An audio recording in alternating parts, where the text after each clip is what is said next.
So now in front of you, HOT hot question is given, high order thinking. So it is saying when manager is admitted as a partner. ये question का जो pattern है, concept है, इसमें एक manager रहता है जो कि हम हमारे लिए काम करता है फॉर्म के लिए। बाद में इसके काम से इंस्पायर होके लोग इससे क्या करते हैं, पार्टनर बना लेते हैं। और जब पार्टनर बन जाता है तो इसमें देखो पहले से दो पार्टनर है, ए और बी। इस पूरी स्टोरी बता देते हैं पहले, तो क्वेश्चन समझने में आसानी होगी। ए और बी दो पार्टनर हैं और सी का मैनेजर रहता है। तो इन लोगों ने सोचा कि सी को आगे पार्टनर बना लिया जाए और प्रॉफिट में 1/4 शेयर देंगे इसको। ठीक है, जो भी शेयर देंगे लिखा होगा 1/4 है। और पार्टनर बनाने के बाद दोनों पार्टनर एक सहमत नहीं है यहाँ पर, मतलब पार्टनरशिप में तो सहमत है लेकिन प्रॉफिट शेयरिंग में दोनों पार्टनर आपस में सहमत नहीं है। इसमें लिखा है कि सी जब पार्टनर बनेगा और पार्टनर बनने के बाद अगर उससे पहले से ज्यादा इनकम मिलेगा, यानी पहले कब, जबकि वो मैनेजर था, उसे जितना इनकम मिलता था, अगर उस इनकम से ज्यादा इनकम मिलेगा एज ए पार्टनर उसे, तो जितना ज्यादा मिलेगा सी को, वो पैसा बी नहीं देगा, वो ए देगा। यानी बी का क्या कहना है कि बी कह रहे हैं हम वैसा ही पैसा लेंगे, वैसा ही इनकम लेंगे जैसे हम पहले लेते थे। आप पार्टनर बना रहे हो तो उसकी वजह से जो भी लॉस आएगा फर्म को, मतलब जितना एक्सेस हम देंगे उस पार्टनर को, तो वो ए देगा अपने में से, बी नहीं देगा। तो बी क्या मतलब, क्या हुआ, बी अब जैसे पहले पार्ट प्रॉफिट शेयर करता था आपस में वैसे ही। तो बी कैसे पहले शेयर करता रहा होगा, पहले सी को कमीशन और सैलरी जैसा कि उसको दिया जाता था एज ए मैनेजर, देने के बाद जो प्रॉफिट बचता था उस प्रॉफिट में से बी को 2/5 मिलता होगा, क्योंकि 3:2 क्वेश्चन में दिया है। तो बी को उतना ही मिलेगा, बी कोई भी कंपनसेशन नहीं करने जा रहा है। इसका कहानी पूरा यही है। हम एक बार फिर से इसको पढ़ रहे हैं और आप लोग देखो। So it is saying that A and B are partners in the partnership, sharing profit and losses in the ratio of 3:2. They decided to admit C, their manager, as the partner with effect from 1st April 2016, giving 1/4 share of profit. तो C जो manager था उसको 1 अप्रैल 2016 से हम उसको partner बना रहे हैं और 1/4 शेयर देंगे। ये तो पहला पैरा हो गया। अब आगे कह रहा है सी जो मैनेजर था, तो कह रहा है सी वाइल मैनेजर, सी जबकि एक मैनेजर था उस फर्म में, was in receipt of salary of ₹27,000 per annum, उसको 27,000 सैलरी मिलता था per annum, and a commission of 10% of the net profit.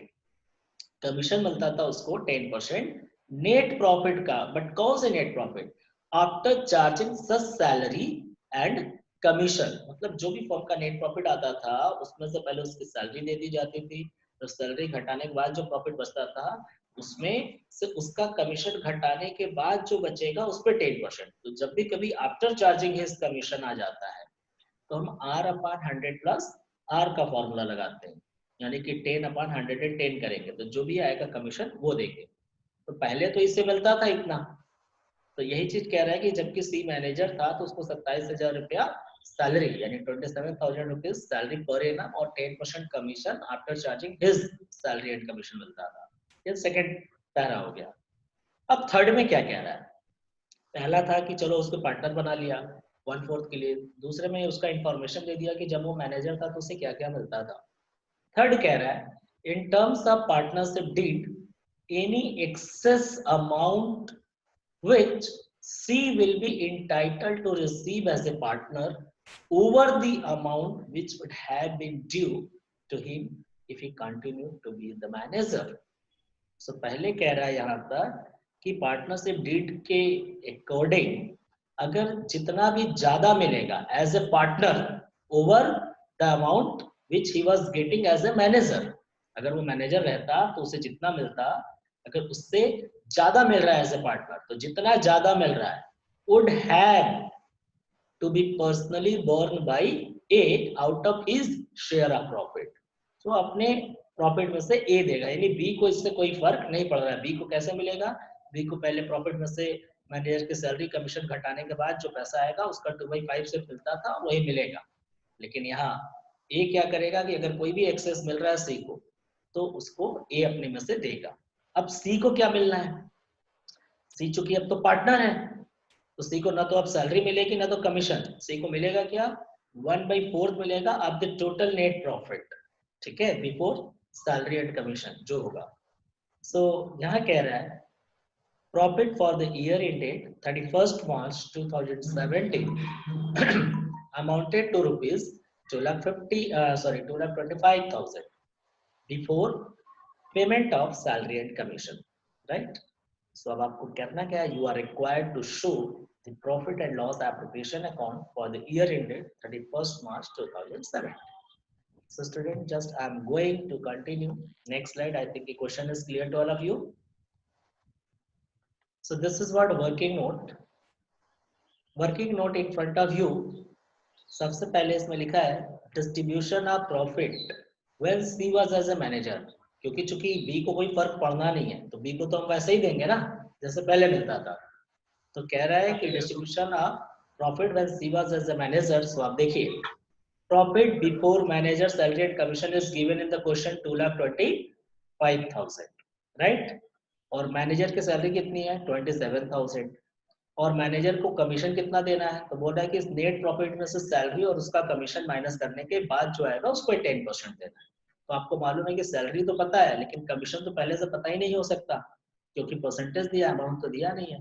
तो क्या कैसे कैलकुलेट करेंगे, तो लिखा है after charging his salary and his commission will be calculated as, कैसे कैलकुलेट किया जाएगा ध्यान रखो, 2,25,000 ये लिया जो कि बिफोर सैलरी एंड कमीशन था, तो अब इसमें से सैलरी 27,000 माइनस कर दिया, ठीक। तो अब जो प्रॉफिट बचा वो नेट प्रॉफिट बिफोर कमीशन बचा, क्योंकि सिर्फ सैलरी माइनस किया, अभी कमीशन नहीं माइनस किया और कमीशन पता भी नहीं है अमाउंट, अभी कैलकुलेट करना है। तो हमें पता है कि जब आफ्टर चार्जिंग हिज कमीशन कहता है तो हम लोग R/100 प्लस R का फॉर्मूला पुट करते हैं। तो 10% बोला हुआ है तो 10/110 करेंगे। सो 2,25,000 माइनस 27,000 आएगा 1,98,000, उसका 10/110 करेंगे तो आएगा 18,000 कमीशन। सो राइट, अब मैनेजर का कमीशन आ गया 18,000 और सैलरी आ गया 27,000। सो अब नेक्स्ट स्टेप क्या रहा है, नेट डिविजिबल प्रॉफिट कैसे आता होगा। सो टोटल प्रॉफिट था 2,25,000, उसमें से सैलरी घटा दिया 27,000 और कमीशन 18,000 घटा दिया, मतलब सैलरी और कमीशन दोनों जोड़ करके माइनस कर दिया। तो अब प्रॉफिट कितना बच गया 1,80,000, ये तुम्हारा आ गया after salary and commission, which is to be divided between A and B in 3:2, क्योंकि पुराना रेशियो उनका 3:2 था, इसलिए हम लोग ऐसा बांट रहे हैं क्योंकि साफ साफ बोला है कि जो भी डिफिशियंसी आएगी एज ए पार्टनर देना होगा एक्सेस अमाउंट वो सिर्फ ए देगा, यानी बी को कोई फर्क नहीं पड़ना। इसका मतलब बी को फिर शेयर ऑफ प्रॉफिट ज्यादा क्यों देंगे, उसको वैसा ही देंगे जैसा मिलता था। तो ए और बी को 3:2 में बांटेंगे तो ए का शेयर कितना है 1,80,000 इंटू 3/5 1,08,000 और बी का आ रहा है 72,000, राइट। तो यहाँ तक तो आ गया, जबकि मैनेजर था उस हिसाब से ऐसे बंटवारा होना चाहिए।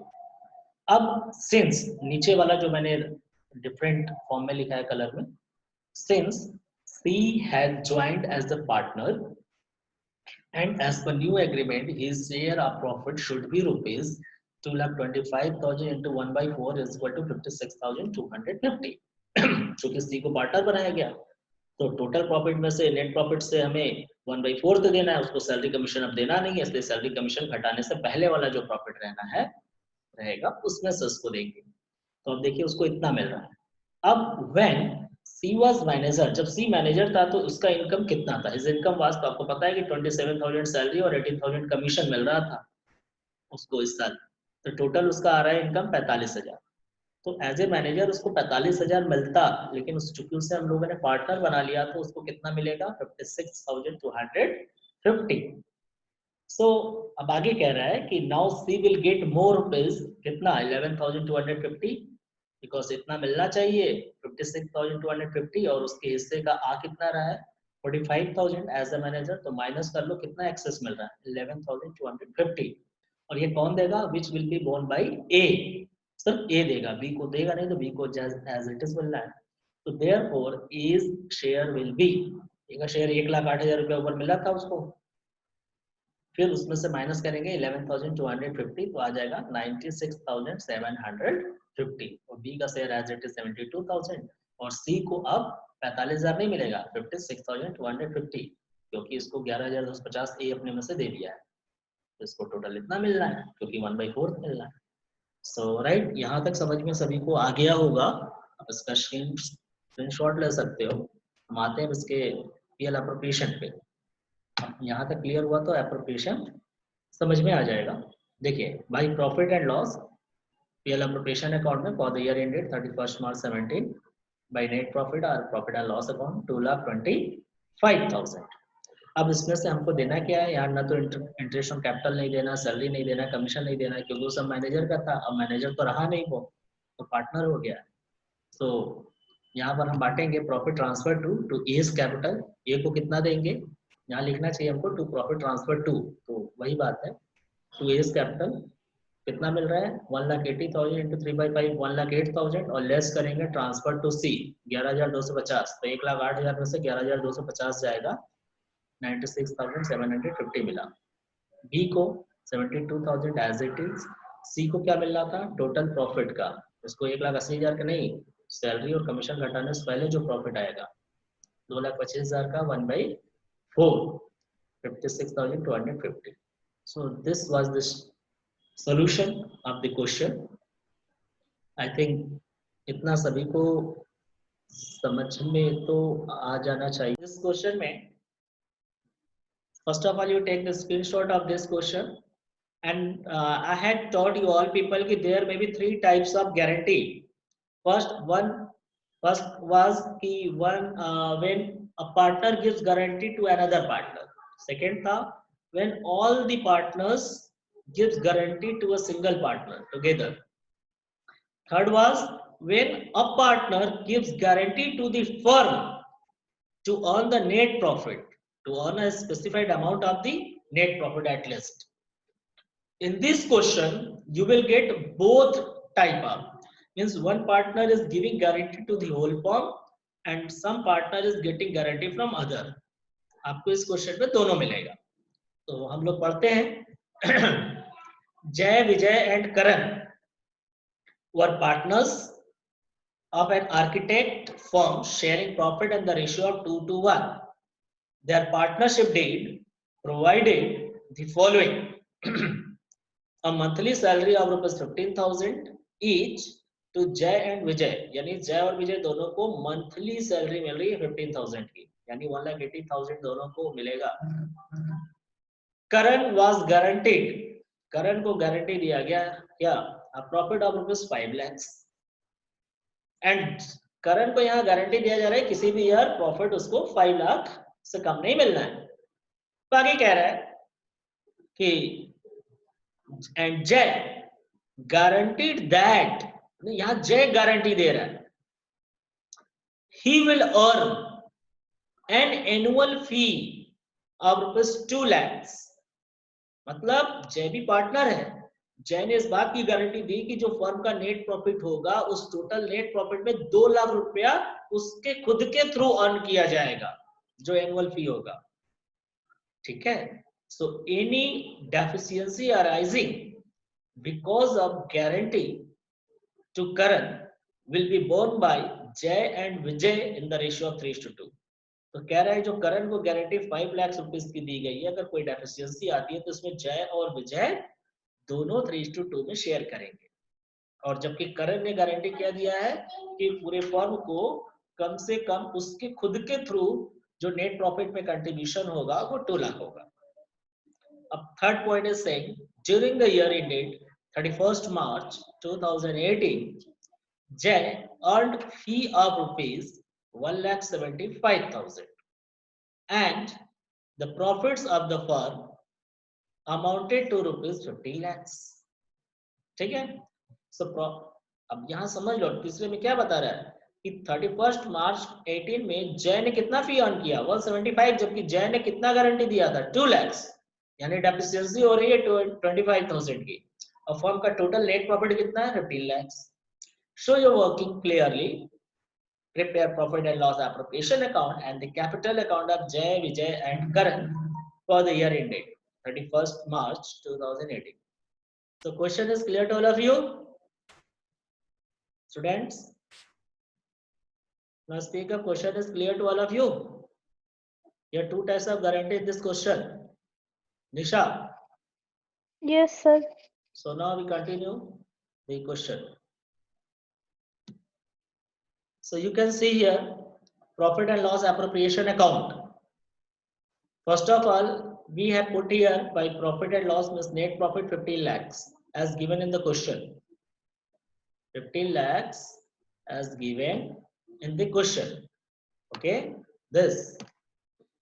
And you all are knowing that Jay has given guarantee to the firm that the annual fee he would earn at least 2 lakh. But actual fee earned by him 1,75,000. 10 is by mistake here has been increased, so you can rectify this. So 2 lakh minus 1,75,000 यानी कितने की deficiency आ रही है 25,000 की. So this 25,000 is to be given by Jay personally. So we will write here by Jay's capital account. Have you remember or not कि this type of question in beginning I have told you all people when a partner gives guarantee to the firm for the net profit, if net profit is going less or is less than the guaranteed amount, the guaranteed partner will give from his capital. So यहाँ पर जय अपने घर से ला रहा है 25,000 क्योंकि उसने 2 लाख रुपया बोला था कि जो 15 लाख रुपया हो रहा है नेट प्रॉफिट इसमें 2 लाख रुपया उसका खुद का होना चाहिए अर्न किया हुआ, लेकिन 175 है इसलिए 25,000 को हम उसकी कैपिटल से दिखाएंगे. राइट, अब कुछ ज्यादा बचा नहीं, इसमें टोटल कर लिया 15,25,000. क्वेश्चन में क्या बोल रहा है कि जय और विजय both will be getting 15,000 monthly salary. तो 15,000 into 12 करेंगे तो एनुअल आएगा, so 1,80,000. तो जय को सैलरी मिलनी है 1,80,000, विजय को भी 1,80,000 दोनों को, तो 3,60,000. अब इसके बाद जय विजय और करण ये 3 लोग हैं. अब प्रॉफिट कैसे बटना है? सो प्रॉफिट की गारंटी भी दी गई है, तो प्रॉफिट कितना बचेगा 15,25,000 क्रेडिट में है और डेबिट में आ रहा है तुम्हारा ये 3,60,000 सब सैलरी. तो अब 15 लाख इसमें से इसको घटाएंगे हम लोग तो कितना बचेगा? अगर इस 15 लाख में से 15,25,000 में से इसको माइनस करेंगे तो पैसा कितना बचेगा? अगर इसको माइनस करेंगे तो ये हमारा पैसा बचेगा, ये तीनों का जो पैसा आ रहा है ये तीनों ऐड करके, ठीक है, तो कितना बचेगा वो हम लोग कैलकुलेट करते हैं. आते हैं नेक्स्ट स्लाइड पे तो पता चलेगा वर्किंग नोट कैसे किया गया है. ओके,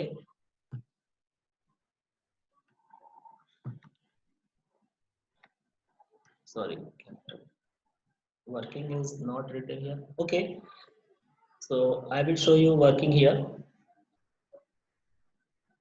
So आप देखो यहाँ पे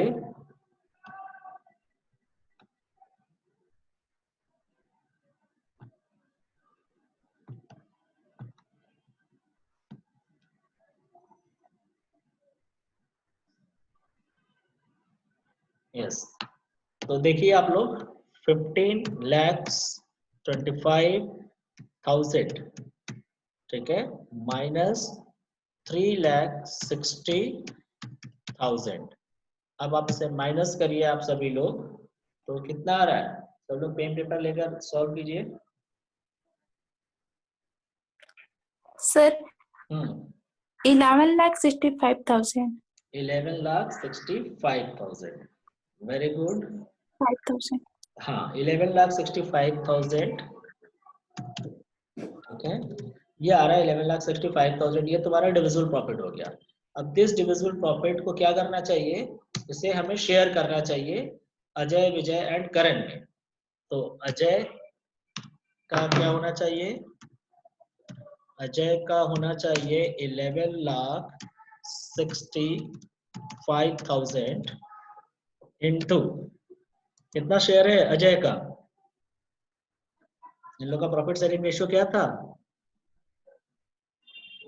2:1, कुछ और था 3:4. सर 2:1. 2:1 था, सो 2/4 5, सो 2/5 करते हैं हम लोग अगर से, तो कितना आ रहा है? 4,66,000। 4,66,000 आ रहा है अजय का, तो इतना ही विजय का भी आएगा, क्योंकि उनका प्रॉफिट शेयरिंग रेशियो तो सेम है ना, तो इसका भी इतना ही आना चाहिए। और जो करण है, करण का क्या है? 1/5 है।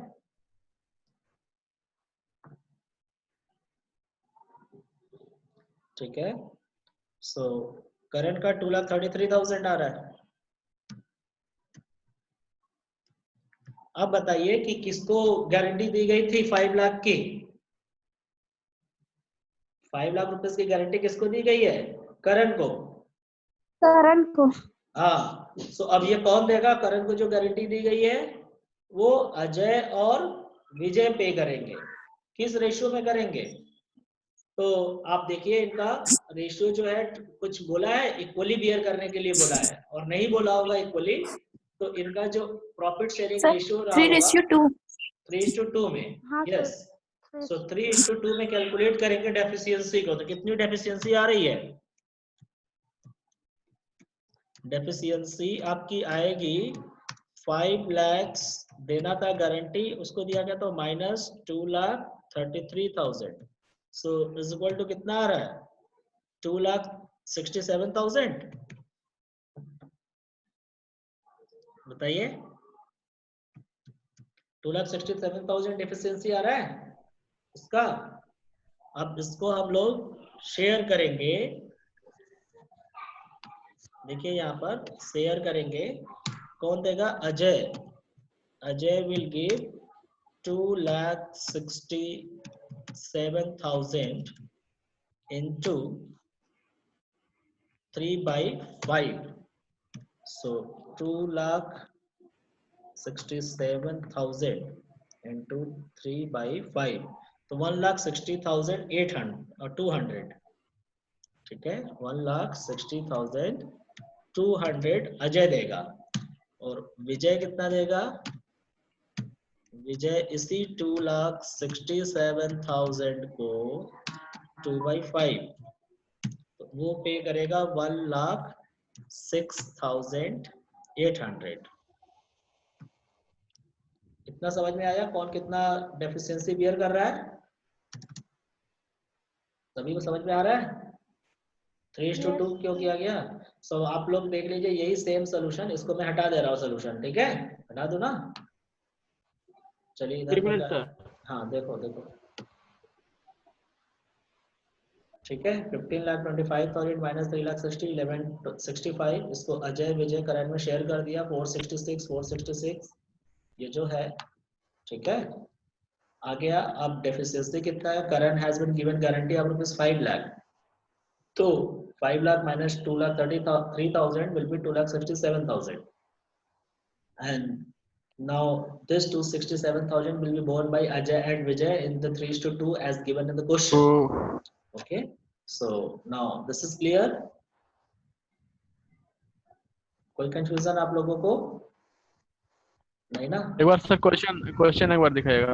हाँ क्वेश्चन दिखा देते हैं, अभी क्वेश्चन मिल जाएगा वापस से। अब यहाँ आ जाओ, सेम चीज है, देखिए यहाँ पर टू प्रॉफिट ट्रांसफर टू आपके सामने है, तो जय का 466 आया, विजय का 466 और करण का 233, लेकिन करण को बोला गया 5 लाख देने के लिए, तो जो 5 लाख यानी कि 2,67,000 को अजय और विजय जो है अपने 3:2 में शेयर किए, मतलब बियर किए, तो इसका 3/5 आया 1,60,200, तो ये माइनस कर दिया, लेस ट्रांसफर टू करण, तो अजय को मिलेगा 3,05,800, विजय 2/5 बियर करेगा उसी का, तो उसका आ रहा है 1,06,800 जो कि बियर करेगा, तो लिखा लेस ट्रांसफर टू करण, तो इसको मिल रहा है 3,59,200। फिर उसके बाद करण को कितना मिला? 233 उसका खुद का शेयर था, प्लस अजय जय से मिला उसको 1,60,200 और विजय से मिला 1,06,800, तो टोटल इसका हो गया 5 लाख, राइट। तो इस कहानी में कुछ था नहीं ज्यादा, सिर्फ इतना था कि जय ने गारंटी दिया था कि 2 लाख रुपया खुद से वो कमाएगा, लेकिन एक्चुअली उसने 1,75,000 अर्न किया, तो 25,000 रुपया वो घर से ला कर दिया, बाकी टोटल जोड़ के इंटरेस्ट ऑन कैपिटल सैलरी देने के बाद जो बचा उसे तीनों में बांटा गया, तो 466 233 आया, जबकि करण को गारंटी दिया गया था 5 लाख का कि जो भी कमी आएगा वो जय और विजय 3:2 में बियर करेंगे। तो इसका जो डेफिशिएंसी आया 267, उसको अजय और विजय ने 3:2 में बियर कर लिया, तो इन लोगों से माइनस कर दिया गया और इसके में प्लस कर दिया गया। That's it. सो आप इसे देख लो। और इसका capital account just 2.5 minutes are left. Capital account देखो, चूंकि यहाँ कैपिटल फिक्स्ड है, this question capitals are fixed या फ्लक्चुएटिंग, नहीं फिक्स नहीं है, कुछ भी नहीं दिया है।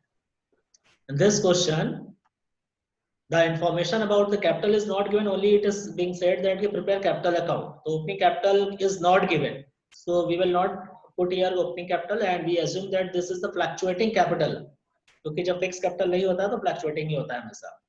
तो यहाँ कैपिटल दिया होता अगर ओपनिंग तो बाई बैलेंस बिडी लिखते, बट इस क्वेश्चन में नहीं है, तो क्या लिखेंगे, बाई सैलरी क्रेडिट में लिखेंगे। याद रखो सैलरी क्रेडिट में हो गया 1,80,000 1,80,000।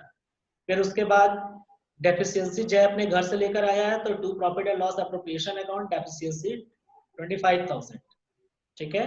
अब उसके बाद शेयर ऑफ प्रॉफिट में 3,05,800 मिला है जय को, 3,59,200 विजय को और 5 लाख करण को मिला है। तो टोटल कर देंगे तो जय का टोटल 4,85,800 आ रहा है, तो इधर 25,000 है, घटा दिया तो आ रहा है 4,60,800, उसका टू बैलेंस सीडी।